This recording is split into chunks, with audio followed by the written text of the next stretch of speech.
Perfect. Welcome everybody to the gRPC community meetup, and apologies for the hiccups with the link to the event. Uh, we are gonna go ahead and get started. Fré Dumazy has a demo presentation for us. So, and this is being recorded, as you know, so this is going to be available on gRPC YouTube channel after the event. So thank you, Fré, for joining us, and the floor is yours. All right. So hello, everyone. I will be presenting a demo of how we were able to use gRPC in our latest Flutter app to actually improve upon two types of experiences. Those are actually both the user experience and also the developer experience. So a quick note about me. So my name is Fré. I'm an app developer for about 8 years, focusing mostly on Android, and then afterwards starting to move towards different platforms. And that's how I ended up starting to use Flutter since almost 3 years ago. As the description mentioned, I was working at Duo, but I actually just recently changed jobs, and I'm working at In the Pocket now. The case that I'll be presenting today was one of the apps that we created at Duo, which is a software agency. So we created this app for another client. Just to check if everybody is aware of what Flutter exactly is, it's actually Google's UI toolkit to create apps for both mobile, web, and desktop.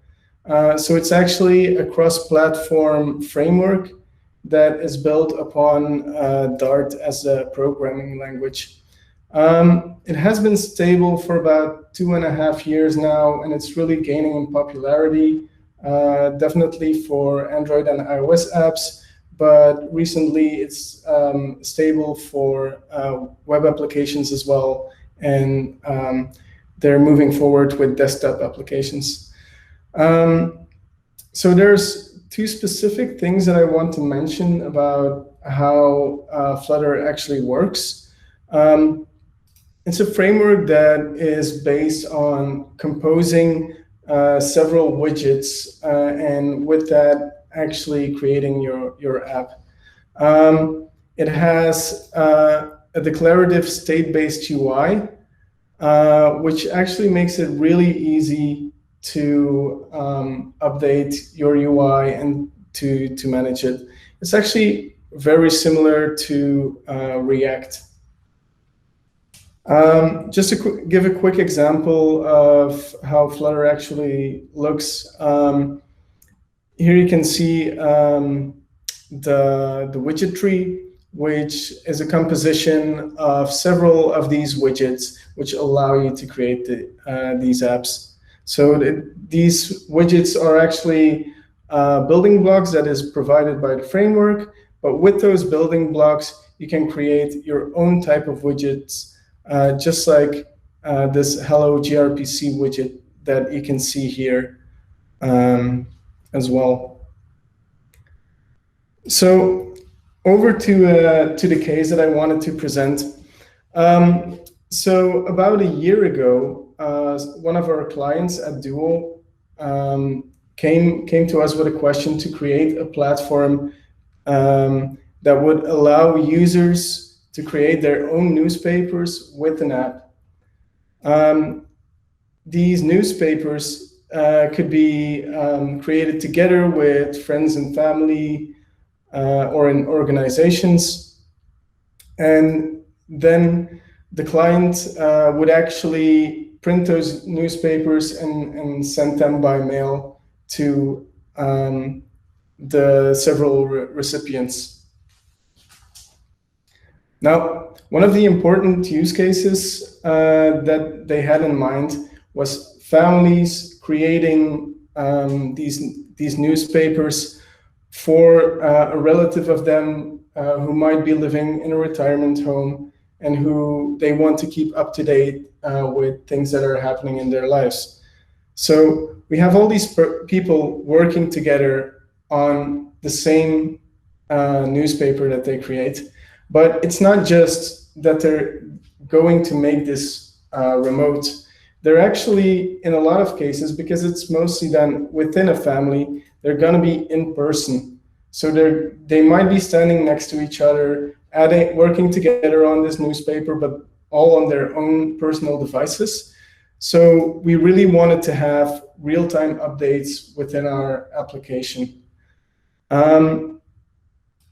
So on one hand, to create these real-time updates, we had our app that was going to be built in Flutter, which uses Dart.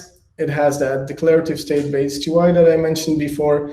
But one of the specific features that Dart has and that Flutter can take advantage of is streams. These streams actually allow data to flow through your app to the several widgets that you want to present quite easily. Now, this application was going to be backed by a backend. And for that, we actually chose to work in Java using Spring Boot as the framework.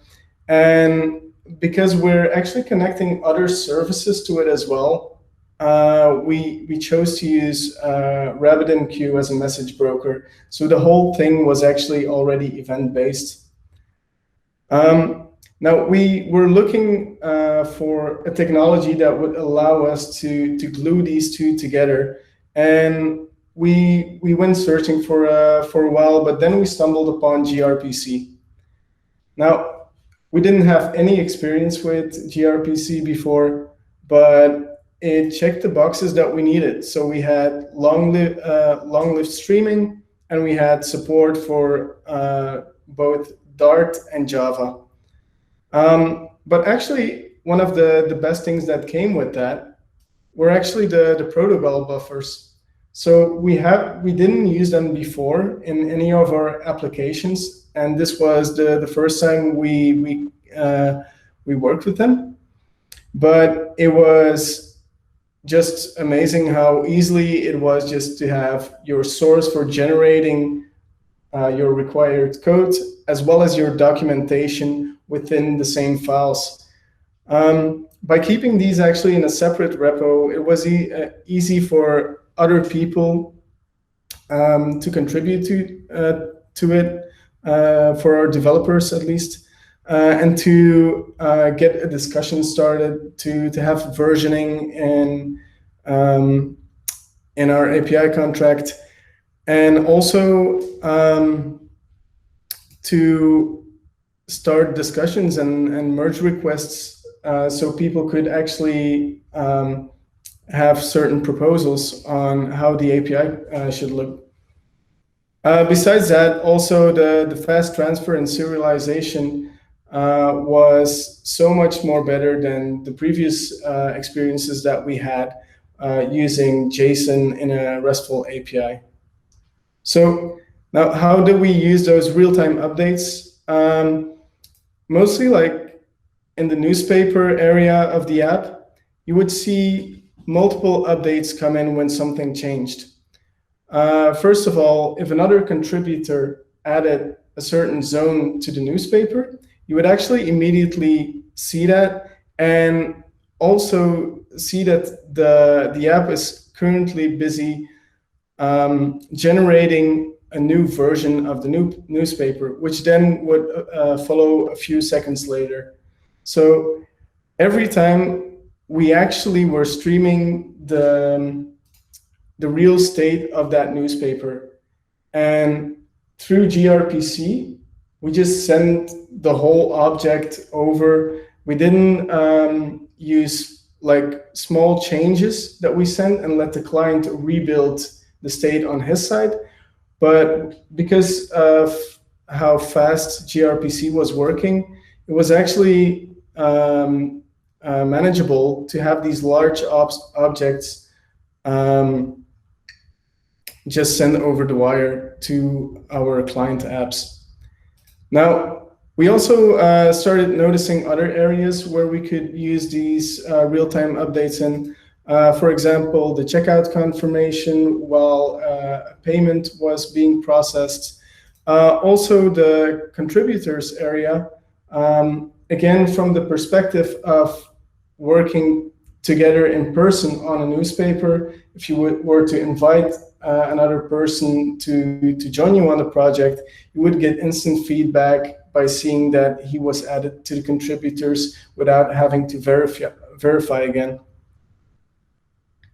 Another area was also our shared image library, where multiple users were actually adding or removing images from one library that could be used within those newspapers. Now, there were quite a lot of challenges to this because we didn't actually have any previous experience with the technology. So it changed a couple of things within our tooling, definitely also in infrastructure, or even just organizing how we would manage those protobuf files. But eventually, it went quite fine. After doing some initial research and just some simple proof of concepts, we didn't even finish all the proof of concepts because we were so confident, like, this is going so well, let's just start building the app with this. One of the advantages that we did have, though, is that we were working on a really small team. So we had 2 app developers and 2 backend developers, and we were always working at the same time. So we could just kind of pair program through these cases and get to know the technology quite well like that. Another challenge that we had is to avoid starting multiple duplicate streams.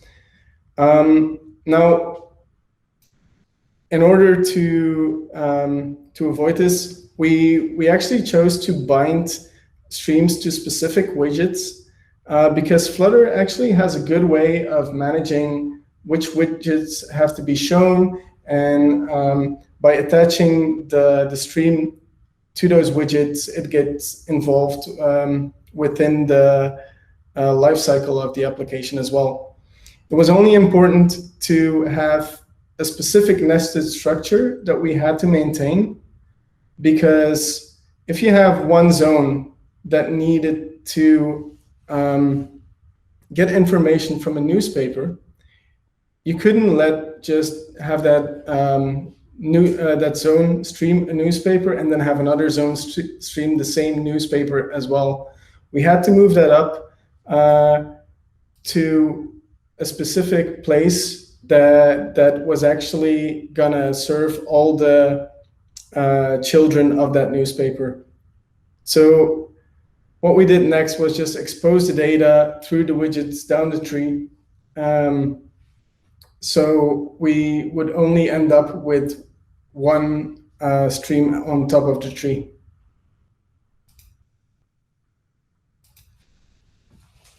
Another challenge was keeping certain long-lived streams alive. After a certain amount of time, the streams were closing. I'm not sure if that was an issue we had on our server side or not. I also noticed that there was an issue open in gRPC Dart about keep alive support. I haven't really figured it out what it was, but because of time pressure, we actually chose to use a workaround for that by simply recreating the stream after about a minute, and also using exponential backoff to recreate those streams. Now, there's a few challenges that we didn't have right now because we just launched the first version of this app, and we still need to see in the future how it's going to evolve. But there will be definitely a challenge in versioning and breaking changes, because it's typical for apps to, once you ship them, they're out there, and you're not sure if you're going to be able to update them. So it's really important to monitor like which versions of your app are still in use, and then look which practices are going to be the best to avoid having breaking changes. Those could be like URI path versioning is definitely one that we were thinking about. But just to be sure, we've implemented a feature as well that would allow us to enforce the user to update their version. It's a really bad UX, but sometimes it's just necessary. Another future challenge would be to add web support.